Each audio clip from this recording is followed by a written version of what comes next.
clear to staff here, like, this is an attack on our democracy. This is a horrible tragedy. Melissa, Mark were great community members. Melissa was a friend of mine, and it does make it personal.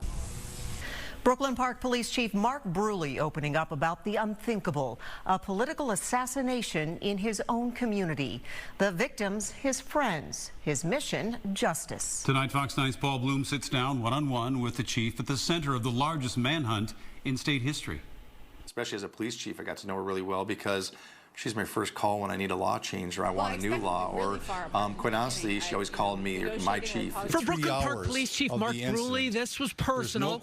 Early Saturday morning, taking an urgent call from one of his sergeants. And that was the time where she had notified me that there had been officer-involved shooting at Melissa Hartman's house, and that they couldn't find Melissa, and they didn't know if the suspect had her or if she was alive or dead. Wow.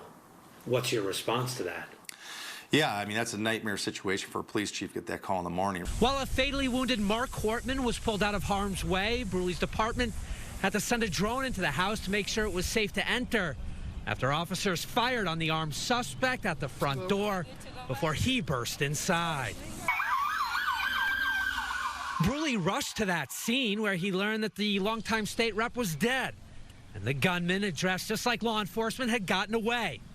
Command staff immediately established a 3 to 4 mile wide perimeter, shutting everything down. And then we sent out an alert to cell phones letting residents know that we had an individual that we believe is dangerous, armed, and that they need a shelter in place. We watched SWAT teams comb through the neighborhoods around Edenborough Golf Course for hours, searching on the ground and from the air, while checkpoints were established to eyeball any vehicles leaving the area. People that, especially an individual that's this dangerous, that is this, compelled to try to get away, it wouldn't be uncommon for them to commandeer a vehicle or take somebody hostage or get into a vehicle, that type of thing, and try to drive out of the perimeter to escape. So that's why we have checkpoints stopping every vehicle. Do you know how he got through? We don't. I mean, I will tell you, evidence was found on a path that he ran, essentially through the golf course area. But how he got out and how he got back to Minneapolis is not clear right now. Was there any moment of deflation when you kind of pulled down the 3 mile, the perimeter, and it became clear he escaped? I don't know. I think the moment that personally deflated me was when we knew he got out of the perimeter, but we knew we had him in a house down in Minneapolis in the Fremont. So, okay, you got out, but we've tracked you and figured out you changed clothes and you showed up at a house in Minneapolis. Searching the house when Minneapolis SWAT searched the house for us and didn't find him and he wasn't there, that was a little deflating. Because now it was like, wow, we have, quite honestly, at that moment, no leads. By Sunday morning, though, working on little sleep, Chief Bruley said the tide had turned. Investigators found the suspected gunman, Vance Belter, had abandoned this Buick sedan that he had apparently purchased on the streets of North Minneapolis while on the run. The stretch of highway not far from Belter's home in Green Isle prompted law enforcement to saturate the area with more than 20 SWAT teams and scores of heavily armed personnel. Bruley listened to those final moments over the radio as Belter, still in possession of a gun, surrendered peacefully. Are you surprised he sort of went back to his own property, and are you surprised he surrendered alive?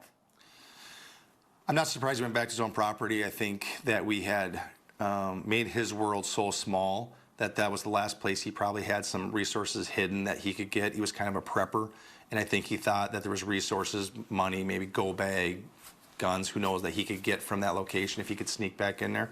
That didn't surprise me.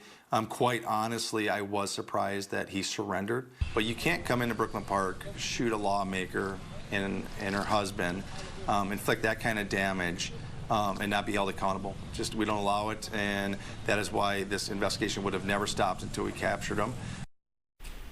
It was really interesting, him expressing how elated he was by that ending. He really thought what he was learning about Belter, that was the type of guy that was going to go down in a blaze of glory. Yeah. And Bruley said he could not live with himself if he lost any more lives on the police or law enforcement front. So when he surrendered peacefully, just a huge relief. Do you get the feeling that, I mean, he sort of owned the investigation, you know, on a personal level. Do you get the feeling that he felt a lot of pressure too?